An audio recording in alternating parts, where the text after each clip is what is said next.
Welcome to the Birth Lounge Podcast, an empowering space for expecting and new parents to hear candid conversations with experts, support your mental health, and learn the tips and tricks that thousands of parents have used to craft their ideal birth.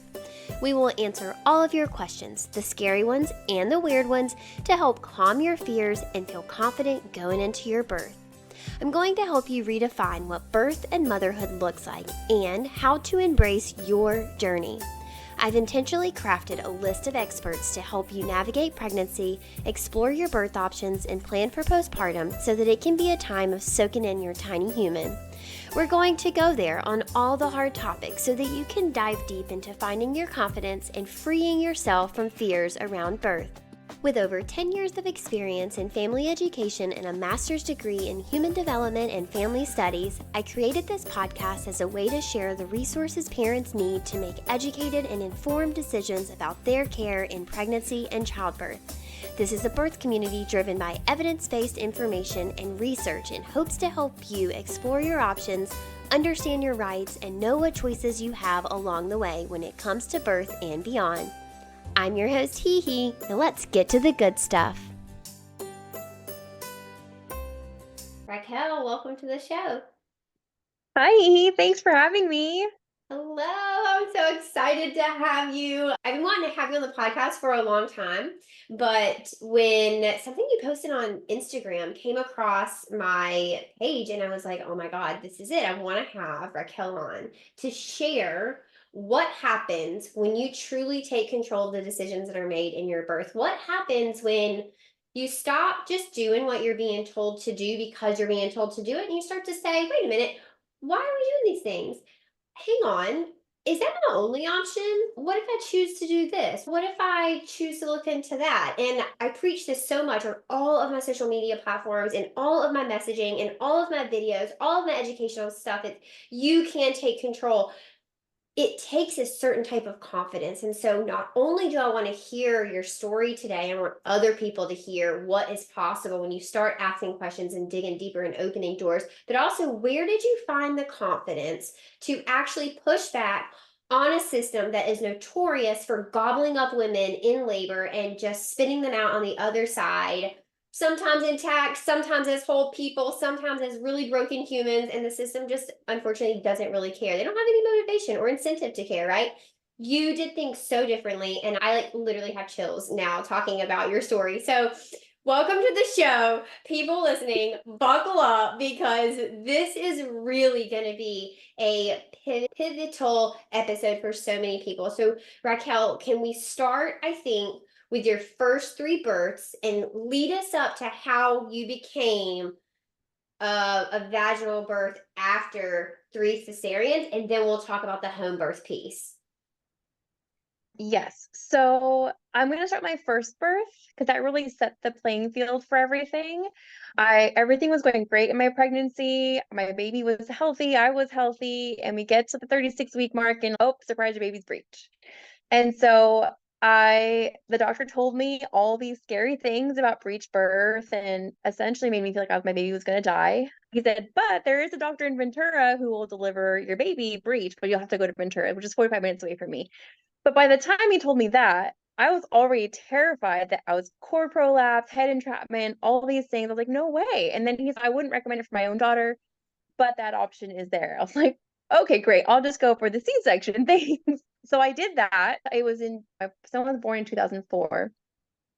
So the internet existed, but it wasn't like at our fingertips. We didn't use it back then the way we do today. Back then it was like homework and school stuff. Emails, yeah. So dial up. And so I just went with what the doctor told me. I was 19 going on 20.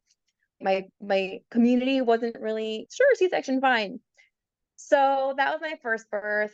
My second one, my baby was head down, but there was a VBAC ban and forced rupture, so I wasn't able to do that, and that was 2 years later.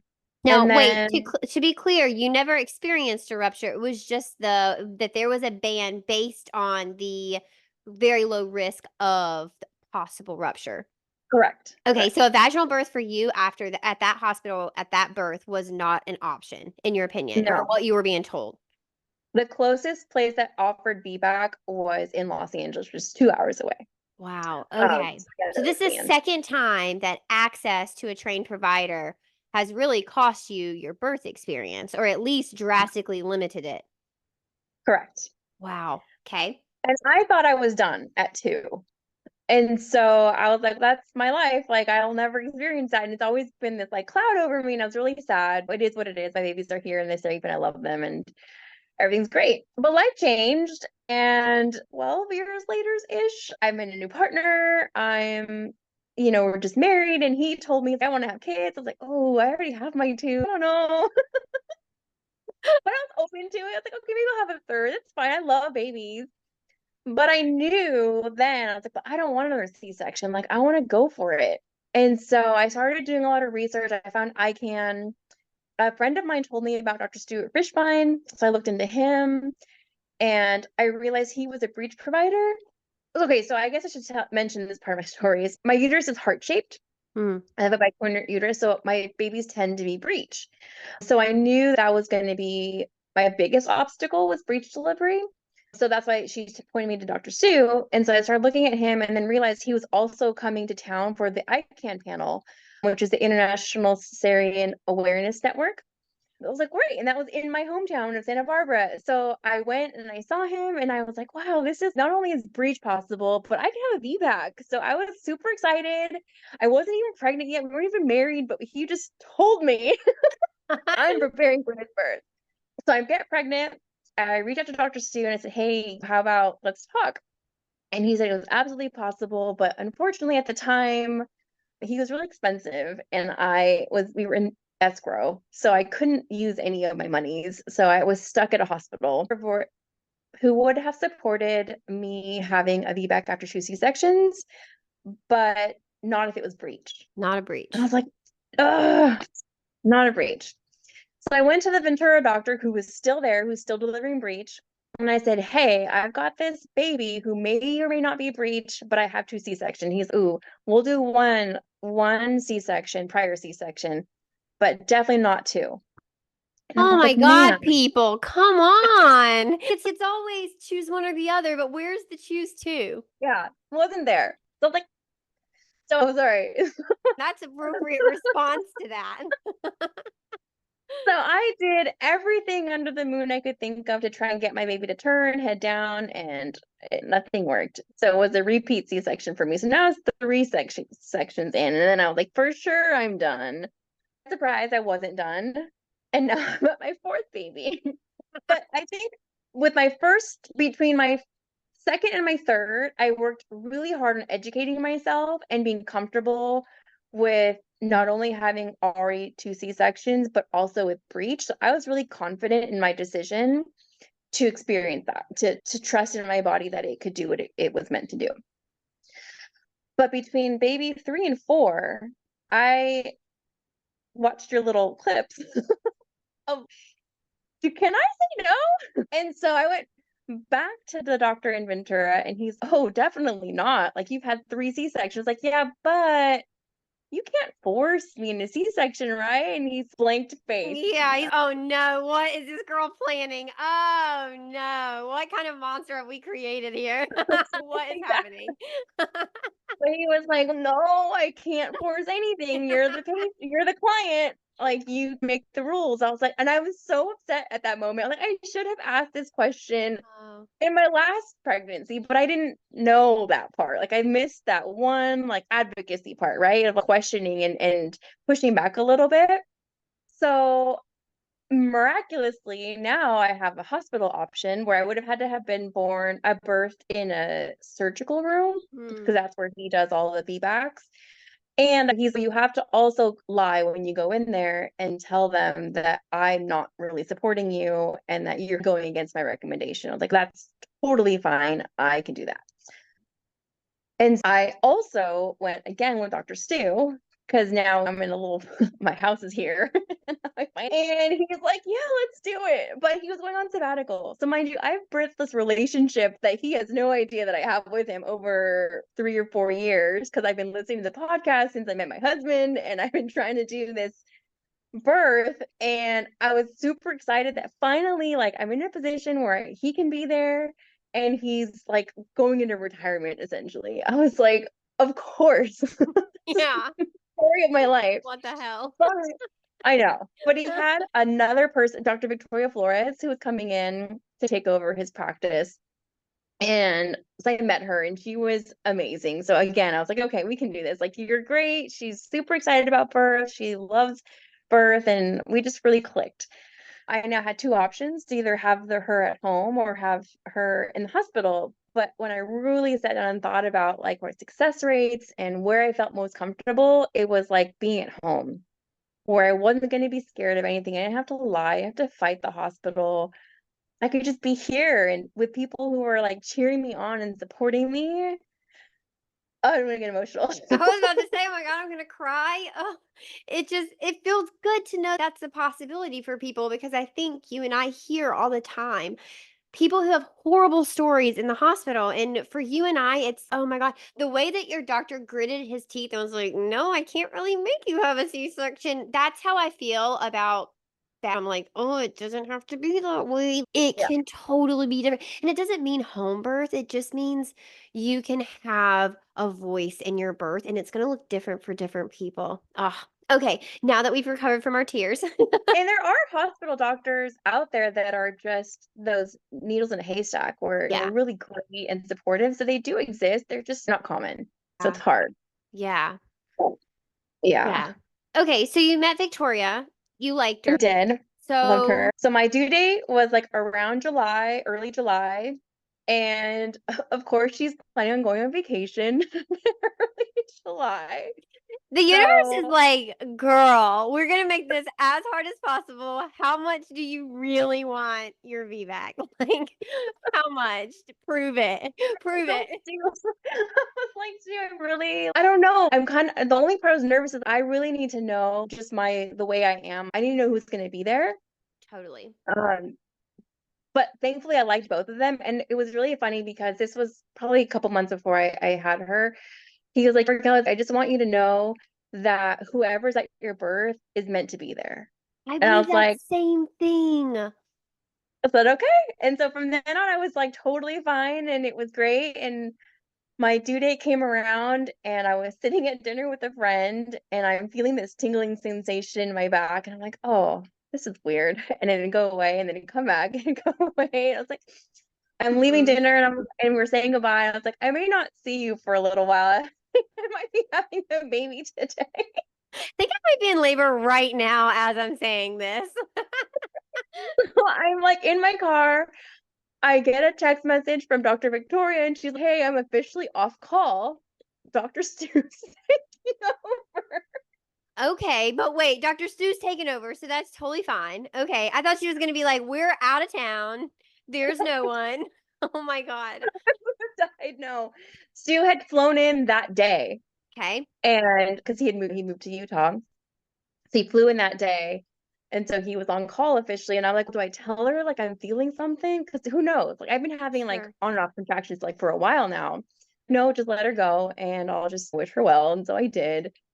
And then I get home and I'm like, okay, I'm just gonna I'm gonna clean a little bit and then I'm gonna go to sleep because that's what you're supposed to do, right? You're supposed to go to sleep and rest. And then when you can't sleep, that's when you gotta wake up.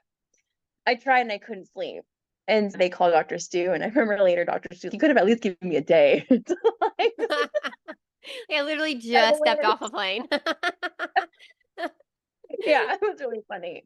But he was there, and I guess it went a little fast for a first time mom because I'd never been in labor with all of my other two. My other two was Oh. 38 weeks, 39 weeks, and then 40 weeks. Hmm. Um, so it's my first time experiencing that, which was really cool and exciting. I wasn't told like when I was gonna have my baby, so that was really cool. A lot of fun things happened in labor. How was the But actual labor experience for you after having such different experiences with your previous births? oh man, it was incredible. Yes, I had like period pains, but it's not like a pain that I'd never experienced before. So it was uncomfortable, but I wasn't like in pain. Does that make sense? Yeah, absolutely. Um, it was really it felt like it happened like a really good pace for me. I think I started feeling like the tingling at 6 p.m. and she was born at 7 a.m. Wow. Um, around 10, I think I made the call like, yeah, I think I'm in labor. And I had a friend who was coming from 2 hours away, so she came right when I said that. And by the time she got there, I was like really starting to like sway and find my place. I sat on the toilet, reverse cowgirl for a while. I don't know if that's the proper term, but just leaning on the I call the toilet like dilation station. You just yeah, sit down and yeah, face the the actual wall. like bowl of your or the yeah, face the wall. Exactly. Yeah, The threw tank a is the pillow word I'm on looking there for. Yeah, because throw a pillow on there for sure. I had to pee after every contraction. Oh It's yeah. getting really annoying, so I'm like, I'm just gonna sit here for a while. Yeah. And so then she got here and she's putting like counter pressure on my back for a while. My other doula got here, my official doula got here. She was talking with Dr. Stoon. Yeah, you probably should get here. He's like, are you sure? She's like, yeah, I think this is happening. My water broke on my couch and I flew off my couch because I had just gotten this couch. She's like, oh my God, what just happened? I was like, I think my water just broke. Did it get on the couch? No, Oh, I thank flew. God. Yeah. But that was the one sensation that I had never experienced before. And so that was probably the one moment where I was scared. Oh. I was really in tune with my body of what I've been feeling. Is this a normal feeling? Yeah, I felt this before. Okay, let's keep going. Because I think although I was confident that the rupture rate was still in my head, way in there somewhere. And so when my water broke, I was like, I've never felt that. Is that what rupture feels like? There was just moment of panic, right? At 3 C-sections, like we didn't really know the hard statistics. We had Mm. ideas. So I remember we went to the toilet. I sat there. My doula had just gotten there, and I just told her, I was like, I'm scared. Like I don't know, I don't know that feeling. And she was like, no, it's gonna be fine. She's like, your labor's progressing like on a normal pattern. Like everything looks normal. If things are wonky, like that's when we know maybe we should go check. But she's like, you're doing great. My other friend was like, yeah, this is what we were made to do. Everything's fine. You're doing great. And I was like, okay, I got this. And then gone. So Nice. it's not like it wasn't, I think we all carry a little bit of our previous traumas with us, Totally. and they will show up in some way or another, depending on what level we're at. So that's where mine showed up and then quickly dissipated. But yeah, that was the one part that I was like really nervous. And then after that, it was just smooth sailing, kind of smooth sailing. I had to make my way back to the birth tub, and eventually she came out, kind of sort of in the water, kind of sort of above the water. I started laboring in the water and pushing her out. And then I wasn't feeling any sensation. Like I thought my pushes weren't doing anything. Like, but then her body was like halfway out. And I was like, oh, She's oh, here. it's working. I was waiting for the ring of fire, Oh, which I did not feel at all. wow. Um, and so at some point the baby's coming out and they come bring Stu over and it's okay, it's happening. And she was doing great. And then the cord started to lose like its color. So he had me like stand up. Like, we were gonna move to the couch, but I was like, there's no way I'm moving. And so he did a couple breech maneuvers and within seconds she was out. And she was great. She just, I can't even. So breech babies are typically, or not, I don't know if we were typically it's good to use, but more often they'll have lower APGAR scores than a head down baby. And so she was definitely in that category. So I had her on my chest and I was like trying to rub her out, but I also felt this huge disconnect from her.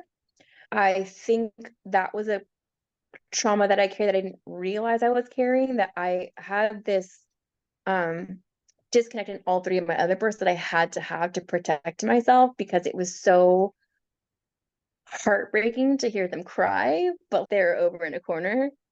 And I can't, and I'm waiting, and you're just sitting there, you're just waiting and waiting. And so my baby was born in my birth tub, and I'm holding her, and I'm just almost waiting for someone to take her. So I'm not Oh, allowing myself to connect to her. until Stu comes over and he's telling me what happened. She was doing great, but I got a little nervous with the cord, so we just popped her out and she's fine. And then he put his hand on my head and he's, but you did it. And like, Yeah. I immediately held her a little closer and just sank into the tub. She's not leaving. She's crying. I get to keep her and no one's gonna take her from me. And I get to comfort her if she's crying. Such a good birth story. It's just like how birth should be. And it's Yeah, so sad that a lot of people don't get that. it's heartbreaking, especially with the high C-section rates that we have Yeah. and induction rates, and it's all just crazy. You had a doctor who scared me 20 years ago that my baby was going to get stuck in my body. And when you look at the statistics, it's like the risks of that happening are so low. Yeah. And then when you really dig into the information, because I was doing it with Stu, I was like, let's talk because I really want to get something out there that really gives these hard numbers. It's almost impossible because the Yeah. data is mixed in with premature babies Yep. are labeled as breech. And so then they're like footling breech, right? So most of those are almost all are premature. And so they have tiny little bodies and giant heads. And so sometimes the body will dilate enough to let the body out and the head gets stuck. That's true head entrapment. But that's not because they're breech necessarily. Mm-hmm. Premature and they're not Right. taking that into consideration, but those numbers are all thrown in with full-term babies. So really, what is the risk of a full-term breech baby getting head entrapment or cord prolapse? Like those Yeah. numbers would be so much smaller if we divided this category between premature babies and full-term babies. And I don't know, anyway, this is the whole rabbit hole I've gone down to try and support other moms who are having breech babies and have these scare tactics being thrown on them. It's let me give you some real numbers, but I can't. And Yeah. really, you can't divide it. Yeah, so Stu and I just Y'all were shook our vibing. fists I about can feel it. that. I can feel the vibe. Oh my gosh, your birth story is so dreamy. And to think that had you not pushed, had you not asked questions, had you not done education on your own, had you not healed in between your births, you would have just had a fourth C-section. Like you would have just had a fourth major surgery and you would have missed out on this with your little girl. This is your only daughter? Your other three She's are boys? my other daughter was head down. She's my second Oh, baby. So I've got two and two. you have two and But the two. problem is now I'm like, I want to do it again. Oh no, you're like, all right, I went from two and done to let's have a fifth.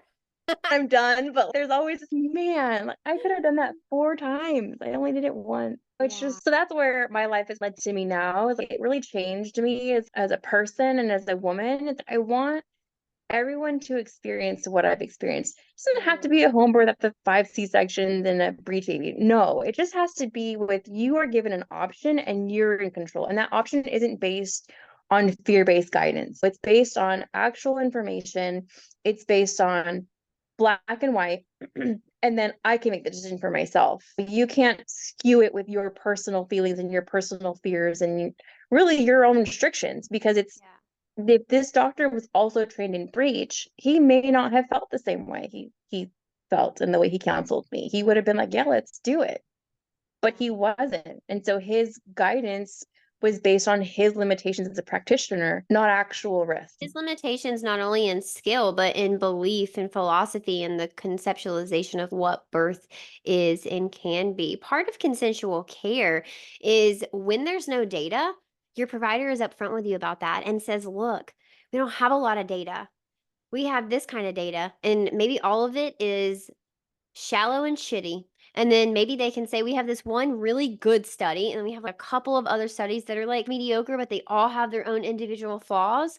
Or maybe they say we have a ton of data about this. Let's talk about it. But your provider has to be open to sharing the truth about the hard numbers. And I think that, like you in your first three births, that's where most people to the trap of, okay, I never asked more questions. I never actually got the hard numbers. I just took this rate increases. Well, yeah, it increases from 0.01 to 0.02.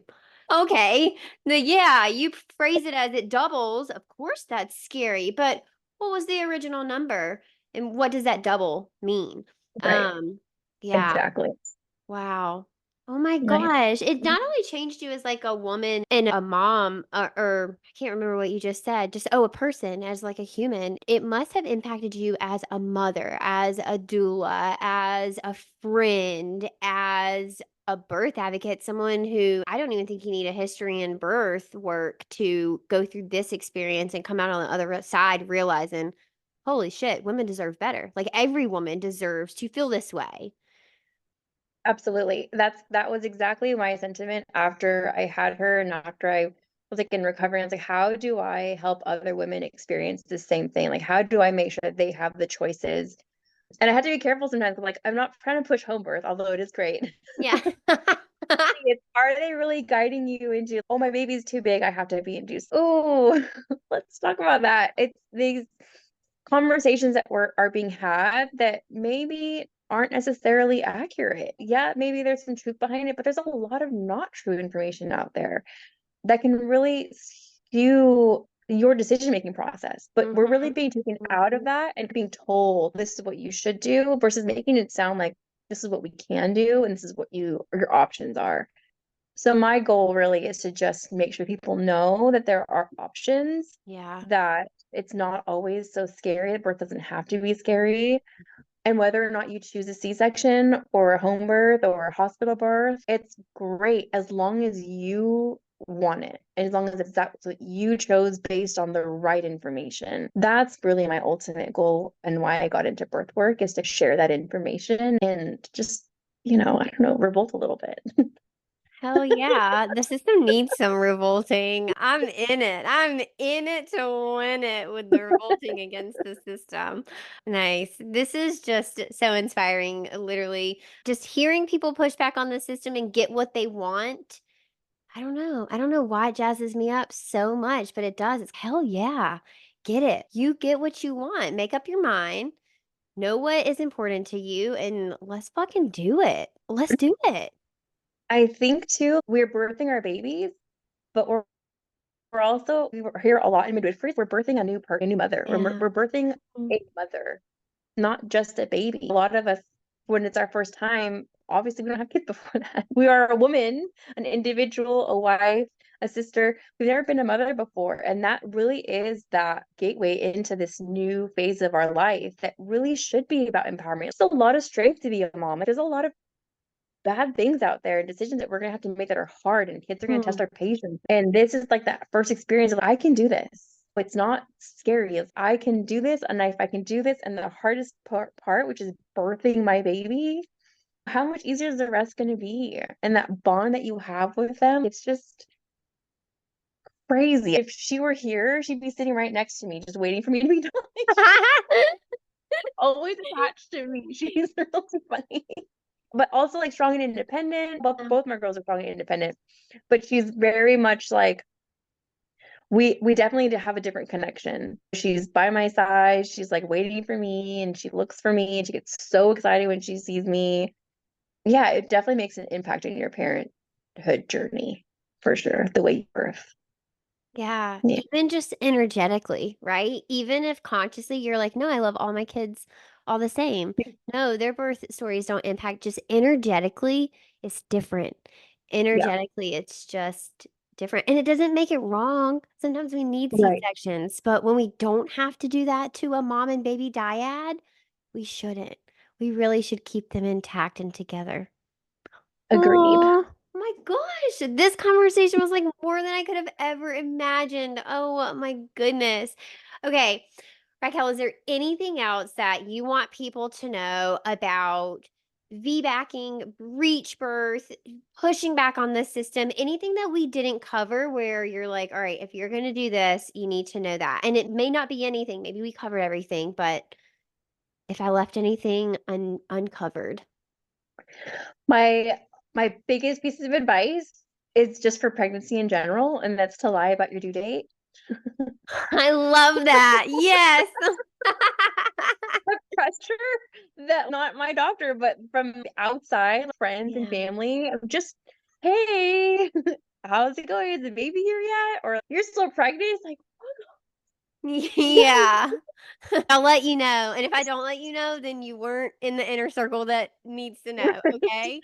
Goodbye. I definitely had to turn my phone off and check out. And that was really I had a great pregnancy, but that was the most stressful time for me of you're done being pregnant. I was 41 weeks and 2 days. I was ready to have the baby out of me. It was summertime. I just am not here for this. And then to have other Yeah. people like, what's going on? Is the baby here yet? Is the baby here yet? I was like, no, leave me alone. Mm. No, So stop that's my asking. Yeah. yeah. Okay. Give I them like love a that. time frame. Yeah. Yeah. Or just tell 2 weeks them I later. don't have a due date. I'll let you know when the baby's here. We have a date. The baby's gonna be here. I don't know when it is. Only baby knows. Stop asking. All right, Raquel, truly, thank you so much for being here, for sharing your story, for sharing all these resources, for giving us the confidence to push back on the system, to ask questions, to dig deeper, to open doors that maybe even seem closed now, but definitely in the past seemed closed. Ask the hard questions, have the hard conversations, do the research, educate yourself, find the provider. It's hard work, but it's totally worth it when we get stories like yours that are just like, look, we were both in tears. We were literally like so moved by the retelling of this story to have everybody experience that for themselves is just like next level dreamy. So, thank you very much. If people wanted to connect with you and learn from you, where can they do that?